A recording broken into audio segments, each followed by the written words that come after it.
NFL time. Let's do it. Just Dylan and I. Connor. See, Where'd Connor go? Yeah, where'd Connor go? This guy, I mean, he's Casper the Ghost in here. Meanwhile, he's sitting there just with terrible. I mean, it's terrible internet. You know when you're playing Xbox, Dylan, and you're playing someone in FIFA, and you're just like, gosh, man, the lag. That's what we're dealing with Connor, man. He's got the Walmart internet. It's almost like the Panthers start winning games and he's not here. It's like he doesn't want them to do well. They do well and he doesn't want to be here. Yeah, he's a closeted bronzexual. He's a closeted anti-Panthers fan. What's the story of the bronzexual thing? That's been brought up multiple times. He just likes LeBron but won't admit it? Yes, it's been. Well, we would do these podcasts and we would talk about like LeBron's legacy or talk about certain things in the NBA, and he would always talk a little too positively about LeBron, or say, I believe in this Lakers team, or I believe in this LeBron-led team.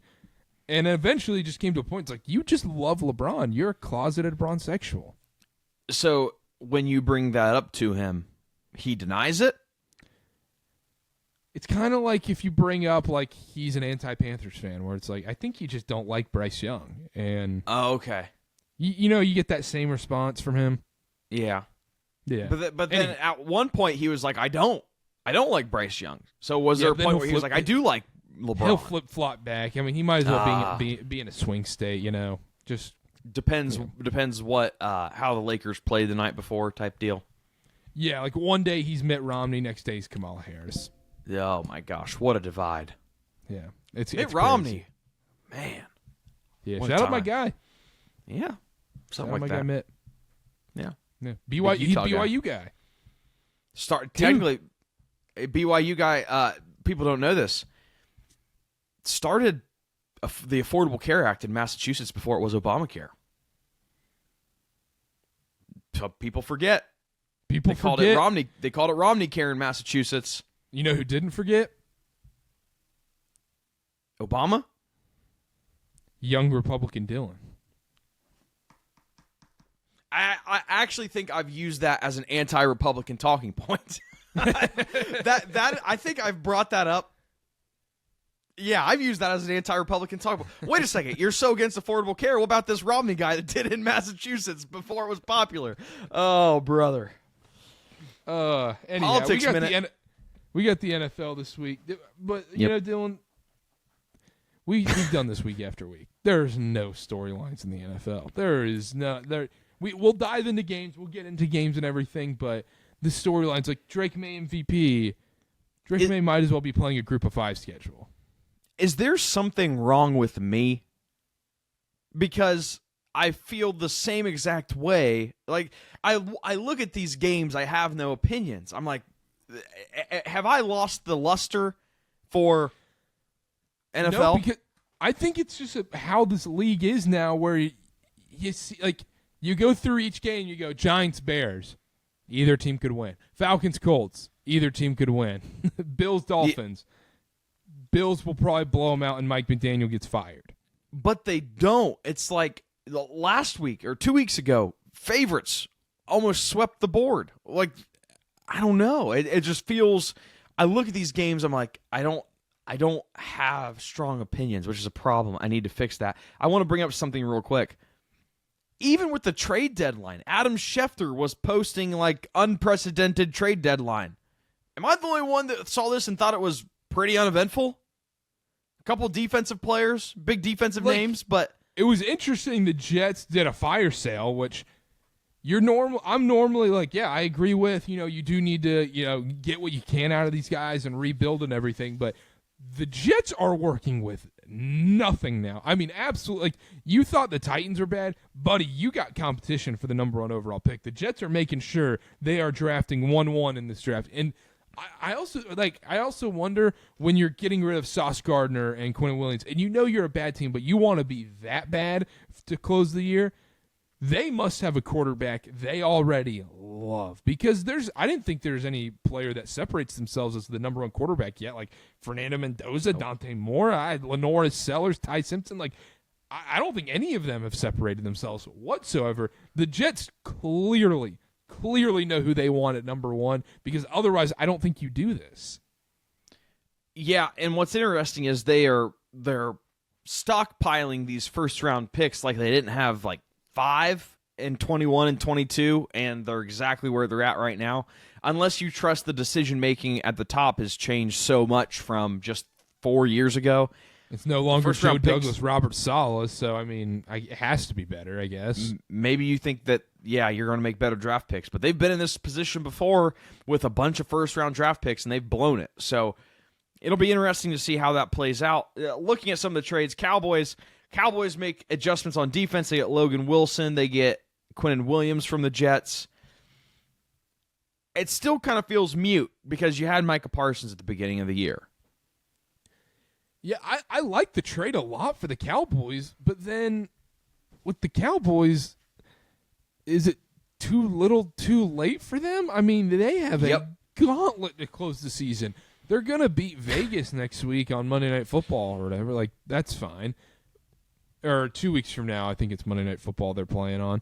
Then it's Eagles, Chiefs, Lions, Vikings, Chargers. They might not win one of those. Yeah, it's very interesting. I saw a post on, I think it was X. It was Logan Wilson going from a 3-6 team to a 3-5-1 team in the Cowboys. Like how big of a difference that is.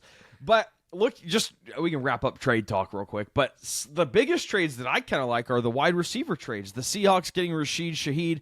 I would have to think that means they think Kupp is going to be out longer than just 1 week, maybe. And also, I just don't hate having like Rashid Shaheed is just Is Rashid Shaheed and Jamison Williams the exact same player, but Jamison Williams has better PR? When I think of Rashid Shaheed, I think of exclusively 75-yard catches. I'm almost just there with Jamison Williams at this point. Really? I mean, I think this year, yes. I know. This year, yes, but I do view him as more of an important piece of the Detroit Lions game plan than Shaheed. But did you think anything was ever important about anything of the New Orleans Saints? Like, you can't even say an important game plan for a team that's terrible. Yeah, that's true. The Lions have the benefit of the doubt when it comes to team success. You're right. I like it, though. Have that downfield threat for Darnold. Like, and it's not going to be like, oh, Rashid Shaheed's going to ball out or anything. It's going to be, there's going to be 2 games this year where Darnold hits the play action, and then it's an 80-yard touchdown to Shaheed. And you go, oh, wow, like, I should have bet Shaheed this week. We're going to lose money on a Shaheed jackpot play, that's for sure. 100%. I think the play just has to be from now on Shaheed over receiving yards, under receptions. Under receptions, yep. 100% agree. But yeah, man, like I go into this slate, like there's some good games, but there's just nothing. There's just no juice right now to this league. Nope, it's all college. I'm excited for the Panthers. I'm pumped for the Panthers, but it's just What are the biggest games this week? Rams, 49ers, based on records, a big game. I would say the 2 biggest games for me are Pats Bucks. Yeah. And then I would go with, Eagles Packers is probably one, actually. It's probably Eagles Packers, Pats Bucks. It's not even a bad slate. It's actually a really good slate. Like the top 4 games, Eagles Packers, Pats Bucks, Rams Niners, and then Vikings Ravens. Vikings Ravens is a sneaky loser leaves town game. As it stands right now, the record doesn't reflect it. Ravens and Vikings will be a very good game. No Steelers-Chargers love. Sunday Night Football. No. Come on. You're just a hater. I'm not a hater. I'm a believer in the Ravens and Vikings. It just sucks how their quarterbacks have been hurt forever. Now they're finally healthy. Is it too little too late for some of these teams? Because J.J. McCarthy, he looked pretty freaking awesome this week. It's crazy how good a team can look when you have a quarterback that's playing with a fully constructed shoulder. I mean, the Carson Wentz thing, when that came out, that was unbelievable. But yeah, the Vikings beating the Lions is huge, and that all of their work's ahead of them now. Ravens, all their work's ahead of them. Yeah. Panthers Saints. Well, yeah. Is that getting you out of bed in the morning? Are you Be a canceling wedding plans for that? Definitely not canceling wedding plans for Panthers Saints. Are you Panthers canceling 5.5 point favorite? Are you canceling a tea time for Panthers Saints? No. Are you canceling like anything for Panthers Saints? I don't even think I'm canceling like a dentist appointment, like a cavity filling. I think I'm still going to go do that. Are you? How much money would you need to go to Panthers Saints? To pay me? Yeah. It would have to be a decent amount because I'm not a huge fan of going to NFL games in the first place. I'd rather sit on the couch and watch them. Yeah, I'm kind of right there with It'd be a lot of money. When the team's good, it's awesome. Well, but let's dive into the standings real quick here, and then we'll get into some games. Panthers 5-4, Bucks 6-2. The Panthers are very much alive in this NFC South race, man. I know you're sitting there. I don't know. Bucks next 3 games: Pats, Bills, Rams. Very, very, very much a possibility they go 0-3 in that stretch. Panthers next 3: Saints, Falcons, Niners. Very good possibility that is 2-1 in that stretch. I think the Bucks will get a win. The Bucks will get one win. So I think the Panthers in that 3-game stretch will get 1 game back. So if let's say Panthers go 2-1, Bucks go 1-2. Okay. They have an even record going into the final weeks of the season. They play each other twice. Those games would be very important. That's what I'm saying. You clown me, Dylan. You clown me. You have no energy on this show today. You're clowning me. For all of a sudden, Connor leaves and Dylan's just. What are you talking about? I have all the energy in the world. We're sitting here talking about a dead league. We are talking about a dead league, but the league is dead. And you want to talk about the Panthers? I do want to talk about the Panthers because they're 5-4. I think that's one of the most interesting stories of the season. They're the most slept-on team in the NFL at this point. Nobody an interesting story because you're a fan of the team. And yet, Panthers are going to find themselves in the playoffs this season. Everyone's going to go, well, how did this happen? And then get your Dave Canales Coach of the Year tickets in right now. There's going to be games, though, where Bryce Young is going to have to throw for more than 105 yards. Are you trusting that to happen? You're not going to win many games throwing for 102 yards. But I think that's game script because we've seen against a team. We know in the Cowboys game he threw for more yards. He doesn't need to. The game script isn't going to be there. That's like faulting J.J. McCarthy for not throwing for 250 yards or 200 yards. What's that Cowboys defense like? That's a pretty good defense, though, right? So okay, but my point is, okay, J.J. McCarthy wasn't lighting it up against crappy Big Ten defenses. Oh, so that's a college football show. No. That's my point. Is what was the game script for McCarthy? Run the ball, throw it downfield when you have the opportunity. Boom. But the problem is Bryce Young's turning the ball over. Bad throws. Bad lobs in the end zone. We're saying J.J. McCarthy doesn't turn the ball over? We're not. No one's even talking about J.J. McCarthy. But you're the one talking about J.J. McCarthy. Is, if you believe J.J. McCarthy is a good quarterback, by that same logic, Bryce Young would be a good quarterback. Well, there's a couple differences I can think of. This is J.J. McCarthy's first year as a starter coming back from injury. Bryce Young's been the starter for 3 years now? Yeah, just because that's doing the blanket statement of, oh, he's a starter. What are they working with here? What are they working with? What is Cam Ward working with? I think Cam Ward's going to be a great quarterback, but what is he working with? I'm just okay. He's so working even with if a bag of stale Lay's potato chips. That's what he's working with. So then your team's bad. Someone's bad in this situation. No, not anymore. The previous 2 years they were bad. Last week it wasn't bad. The team wasn't bad. The weapons weren't bad. The offensive line wasn't bad, and he still threw for 102 yards. Why does it matter if he threw for 102 yards? The game script was there. If you're having success running the ball, then why does it matter? That was the whole point of J.J. McCarthy at Michigan. He didn't need, if you can win the ball on the ground, why would you take the risk of throwing the ball in the air? So that's your identity now.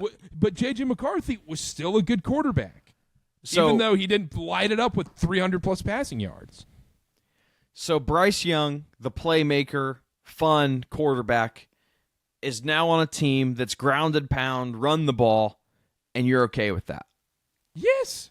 I would rather be. I love this Panthers team. So maybe they don't trust Bryce Young as an explosive playmaker as much as you were led to believe 2 years ago. I think it's more how much success you're having on the ground. That's any football team. Like, if the Kansas City Chiefs had an elite run game, we would see them run the ball nonstop too. But when he tries to make the plays, he throws bad passes in the end zone. That was just one. Gotcha. Okay. Well, why here's the can't- beauty why- of it. We'll see. We'll see how it plays out. Yeah, that's the thing. We'll see how it plays out. Just like how BYU is going to beat Texas Tech this week. It's just, I mean, how many victory laps do I have to keep taking this year? I'm getting tired. I can't do another victory lap, can I? I mean, I guess I could. I guess I could fit it in my schedule. Yeah, you'll find a way to take another victory lap. Dave Canales 28-1 right now for Coach of the Year. I do not hate that. I would rather take that. Of course you don't. No, but Dylan, what I'm just listen for 1 second. Golly, Panthers make the playoffs. Like, the problem is you're going against the oh gosh, Mike Vrabel's sitting there. Yep, that team's going to win like 13 games. Never mind. I will say good for you, Karter. Good, but if the Panthers are a 10-win team, this should go to Dave Canales. They aren't winning 10 games. I'm just what I'm saying. I think they might. If they win 10 games, Dave Canales should be coach of the year. 5-3 to close the season. You got the Saints twice. You got the Falcons. You got the Bucks twice. Seahawks, Rams, Night. 5-3 is not crazy to close the season for the Panthers. I think okay. We're 17 minutes in, and we've done exclusively Panthers talk. Not trade deadline and Panthers talk. We were sitting there we're gossiping about Connor. That's true. We did start with Connor gossip. we did start with a little Connor gossip. Let's get into games then. Raiders, Broncos, Thursday Night Football. Broncos 8.5, 42.5 as well in this spot. I don't feel strongly about this, but I like taking divisional match. You're giving me the road divisional dog, Dylan, 8.5. Okay, can I offer a caveat? No, because you like this What? pick. You like taking the it's the definition. It's the definition of a Dylan pick. But there has to be, and I couldn't find it, there has to be bad stats about teams on a short week that played in an overtime game the week before. Is that not scary at all? I took the Broncos. Oh, I don't It's know. gross, I know, but Raiders overtime game with the Jags, and then you have a short week. That can't be good. Now, Dylan, I really don't think I could put up a single stat that would prove me right about being taking the Raiders in this spot. This is solely man, I never, ever want to take Bo Nix as an 8.5 point favorite. But could this be Bo Nix get right game? Last week against the Texans, good defense, doesn't look great. Get right, Bo. Maybe. But probably. I mean, sure. It's the Raiders. Jacoby Myers gone, which is very funny. They traded him to the Jags right after the game. like the Jags like something they saw. Yeah. I like the Broncos. I mean, the Broncos really statistically have them outclassed everywhere. But my one hang-up is we've seen in football that this is the time that the underdog keeps it close. But I'm going Broncos. I think the overtime game was short week. I think it's going to be disaster for the Raiders. Now, my question to you, touchdown jackpot, who you got? Okay, touchdown jackpot. If you don't know what the touchdown jackpot is, if you're listening right now, it's you win a share of $2 million in bonus bets on FanDuel. So you got to take like a longer shot guy. I think the play here is Raiders defense special teams. Really? So how do you think that's... I think Bo Nix is very prone to be able to throw a pick six, and I think you would get like $4,000 in bonus bets. That's true. Going with defense would be good for the bonus bets. I personally went Michael Mayer, backup tight end for the Raiders. Brock Bowers is going to be getting way too much love after his coming out party last week. Give me Michael Myers. A little, maybe. I texted about this. We are seeing more and more tight end pushes with teams that don't have quarterbacks that can do the tush push. So we're seeing tight end tush pushes. I think they'll use Meyer for that instead of Brock Bowers, if I had to guess. Is it weird that I just realized the Broncos have won 6 straight? Broncos are hot, 7-2, leading the division. Just saying. Is this a look-ahead spot to the Chiefs next week? Can you look ahead a divisional? Yeah, you can. Yeah. Stop. You need to stop. Stop talking because it's going to make me doubt the Denver Broncos pick. Raiders, short week, overtime game. I'm going Broncos. I also like Tyler Lockett for the touchdown jackpot, too. Okay.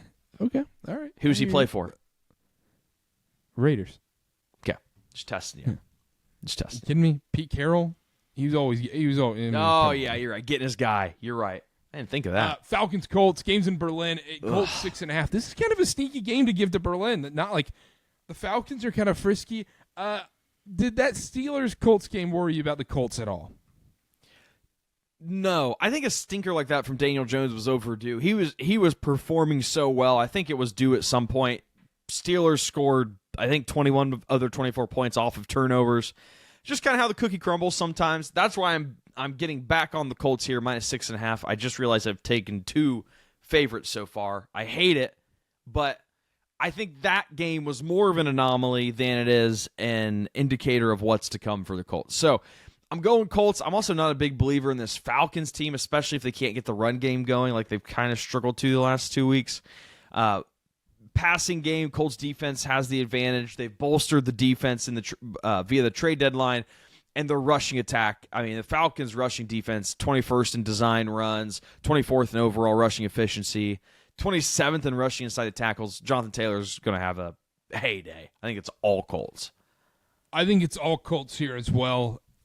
And on top of that, I think it's all Panthers the following week too, and I think Raheem Morris. I think Raheem Morris is getting fired in 2 weeks because I think the Falcons lose to the Colts and the Panthers. And I'm sorry, this Falcons team has way too much talent to be a 3-7 team, even let alone being a 3-5 team at this point. And at what point do you look at Raheem Morris? I know he hasn't had a ton of time there, but you look at him and go, "What? We've given you everything you've wanted. We've paid Kirk Cousins. We've given you we let you use a top 10 pick on a quarterback. We even traded up to get more defensive guys in the first round of this past year's draft and mortgaged your future a little bit. And then on top of that, like they're paying their offensive line.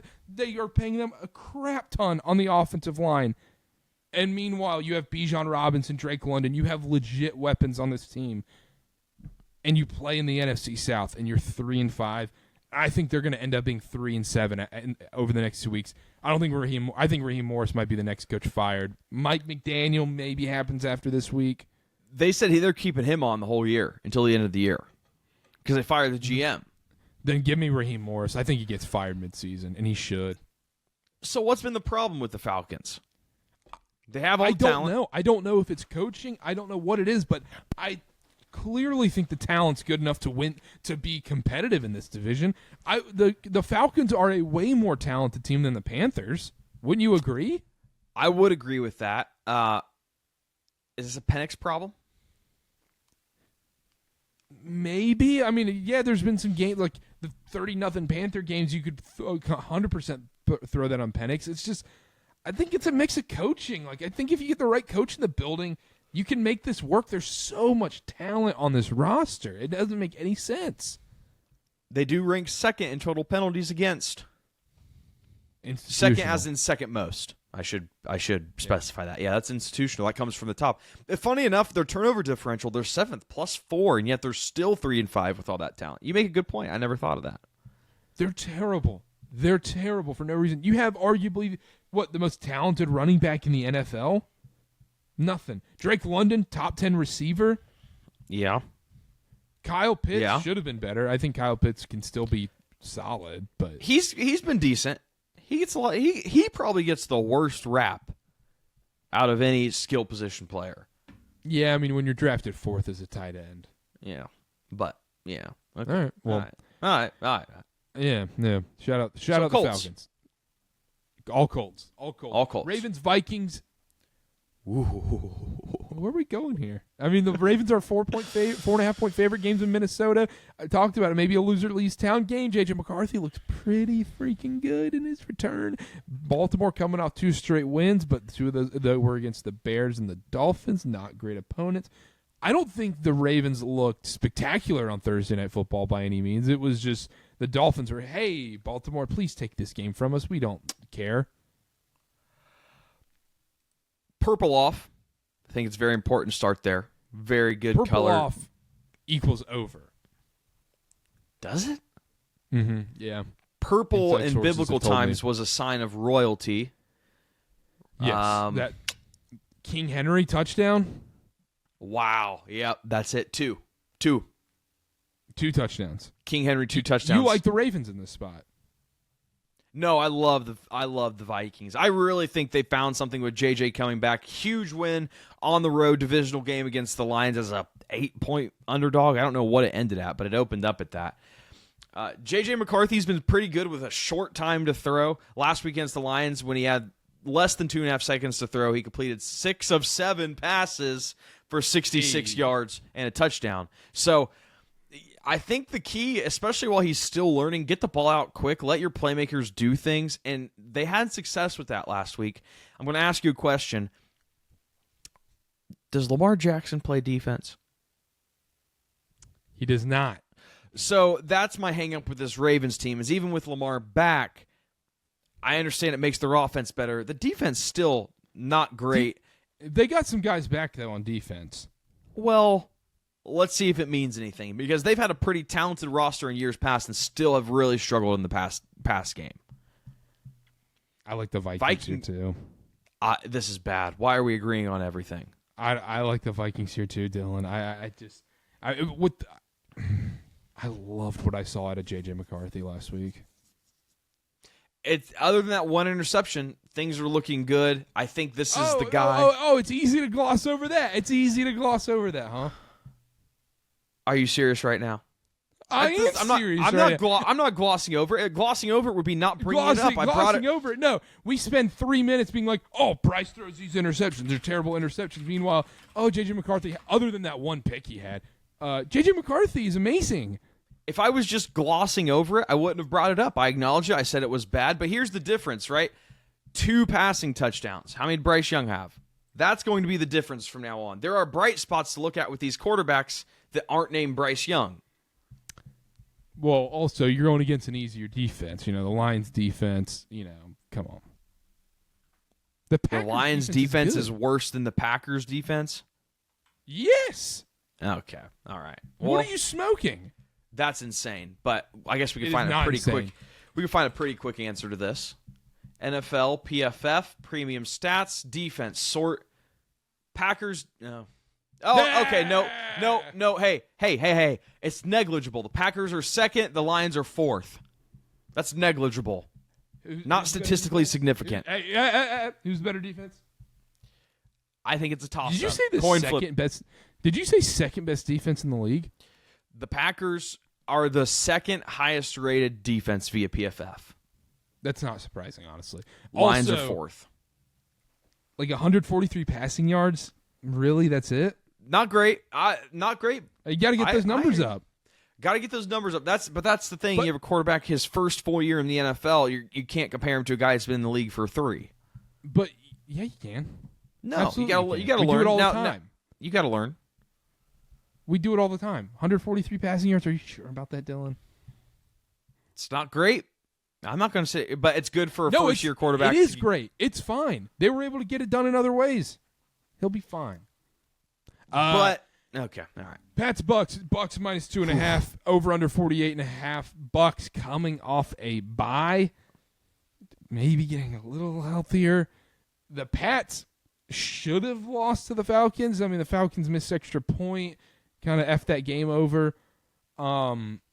It pains me to say this, but I think the Bucs win this one, and I think this is just one of those little bit of regression points for the Pats, and then the Pats rattle off like 6 straight.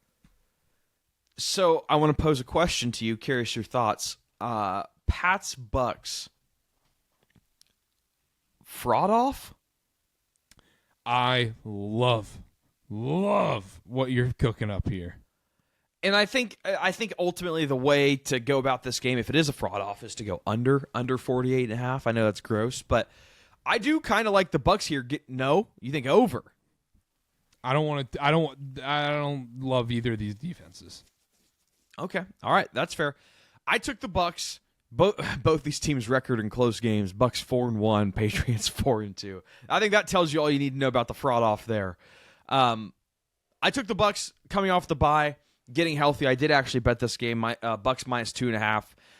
I like the Patriots. I think they're a good team. They're very much a product of their schedule so far, I also believe. But the Bucs, you can really say the same about. Maybe not so much with the schedule, but with the late games, Baker Mayfield game-winning drives. I think the Bucs come out on top here. I think they cover. Also kind of like the under. Probably will bet that. Which one of these teams? Yeah. Go ahead. I was going to say, you go. Yeah. Pro show. The Bucs with their schedule, like you look at their wins and losses. Out like if you just don't look at the scores, you look at W's and L's. They all check out. Yeah. Seahawks. That's pretty good. Seahawks is probably the one where you're like, okay. The rest of them, you're like, yeah, that makes sense. Yeah, I think that's fair. What was I going to say? I cut you off. What was it? Buccaneers. Shoot. Pats, Bucs, fraud off. I mean, I'm here for it. I'm here for it. Which one of these teams do you trust? Which one of these teams do you think will make a deeper playoff run? Assuming they both make the playoffs. That's a great question. Because it's basically, do you trust Baker to do it more in the playoffs? We've seen him win a playoff game before. Drake May, what do we know? What do we see? And can Vrabel bridge the experience gap? I think they're the exact same team. Where there's not an ounce in my body that believes either of these teams are Super Bowl contenders. But also, I think they're a win one playoff team, lose. Because the Pats are going to be a 1-2. They're going to they got to win the division. They could be the 1 seed in the AFC. That's not crazy right now. I would trust the Buccaneers more because the NFC is easier, I think. But it just depends on, because if you're the 1 seed in the AFC and you're playing against like a 4-5 matchup, like you're playing against who would be the 4th division winner? You could be playing against the Steelers in round 1. Yeah. But if it's the wild card, give me Bucs. Bucs make a deeper playoff run. I think I lean Pats, but not by much.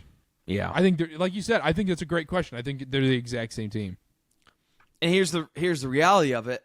Panthers do end up winning the division. The Buccaneers could end up as the 6 or 7 seed in the NFC. You have an 6, 7. We should make a TikTok ad for that. Like, if you have said too many 6-7 means call the number 1-800-6-7. I've got a cousin that I see during holidays. He's 17, 16, 6-7, 6-7, 6-7. I love it. Dylan's just trying to appeal to the 16-year-olds. 6-7. 4-1. Yeah. Saints, Panthers 5. I'm just kidding. The only thing I'll say about this one is I want to see a lot out of Bryce in this game. I want to see Bryce unleashed a little bit more. And I don't want the Panthers to kill Rico Dowdle, Dylan. Will you be a little more critical of his performance if he does not? Yes, absolutely. Nice. There we go. Good call. Oh yeah. I mean, I said going into Dolphins and Cowboys. I said, look, I'm going to be very critical of his performance if he doesn't perform well. And first half of Dolphins did not perform. Second half performed. Second half guy. Say, all right, second half guy. Good to hear that you're holding him accountable. Yeah, I need to see it this week against the Saints, but that number makes it a little nervous. But anyhow, let's steamroll through Rams Niners. Rams 3.5 over under 49.5. Any real? I love the Rams, but these divisional matchups, Shanahan versus McVay, we saw it earlier this season, Thursday Night Football. These games get real weird. Yes, I don't have any official pick. 49.5. Gee, zip. That seems like a lot of points. I would lean Rams here. You see the 49ers record in close games, 4-1. 4-1. I would probably want to fade that and go with the Rams. I haven't taken anything specifically. Might take a closer look at that under. That seems like a lot of points for these two teams. Mm-hmm. I mean, that Niners defense, I don't know. Maybe. This is a complete stay away for me. Jared Verse has missed 12 tackles when defending the run this season. Most of any defender in the league. Especially in that freaking Niners game, that Thursday night game last time. But all right, quick, Sunday Night Football, Steelers-Chargers. Any big thoughts on this one? Another maybe fraud off? Yes. This is a clear fraud off. Chargers being favored was not what I expected. I don't have anything officially on this game. The Steelers, I think you probably have to take the Chargers just based solely on the fact the Steelers last week won their game with 21 points off of turnovers. Yeah. Like a little regression. Let's just take the Chargers. Don't overthink it. Deal. I'm in. A lot of minus signs out of the Dillon camp this week. I know. I don't like it. I don't know why that's the case. But hey, it lets you know that I'm not just blindly betting underdogs. Yep. Eagles Packers. We'll talk about it a little bit on the reaction show on Monday next week. Let's do the parlay and then let's mosey on out of here. Connor's parlay pick: Cardinals Seahawks under 45.5. Love it. Dylan, what's yours? When the team's down, everybody's kicking them, everybody's spitting on them, saying you guys are no good. That's the time to hop on the train. I'm going Miami plus 9.5 against the Bills. Doesn't this feel like a scenario? Oh, the Bills find themselves in a close one and no one's paying attention. Maybe. Midday. Maybe. Give me the Dolphins. Chargers 2.5 for me. Wow. I don't hate that. I love it. What's your anytime touchdown pick? Anytime touchdown score, you might love it, you might hate it for different reasons. I'm going Taysom Hill. They've been getting him a little bit more involved in recent weeks. He's healthy. They have him throwing passes. I think he's going to get into the end zone. Plus Don't 350. like that against my Panthers, but so we're just doing a same game parlay because I'm going Teteroa McMillan. He's getting in the end zone this week. Who did Connor say? He didn't even say someone. Let me do the Connor. Wow. Let me do the Connor pick. Connor is going to say. He did say Kyron Williams. You just go with that. My plus 340 averages out his minus 250. Exactly. But anyhow.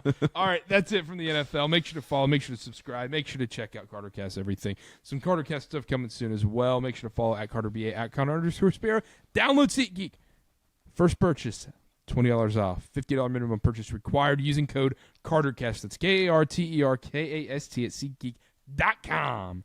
And download the app, create an account. It's super easy. Use code KarterKast. We got the holidays coming up, Dylan. You excited? We're decorated for Christmas already. I think that's going to happen here in the next couple weeks. I got to fly to Boston next Thursday. I might be going to Thursday Night Football next week. Who's Thursday Night Football next week? Jets, Pats. Oh, little Northeastern game. Northeasterner. I'm going to be in Boston for a few days, so the travel's going to kill me, Dylan. The travel. I got Boston next week. 3 days later, I got to fly to Utah. Then I got to go up to Idaho, and then I got to fly back. And then a week later, I got to go to New York City for a few days.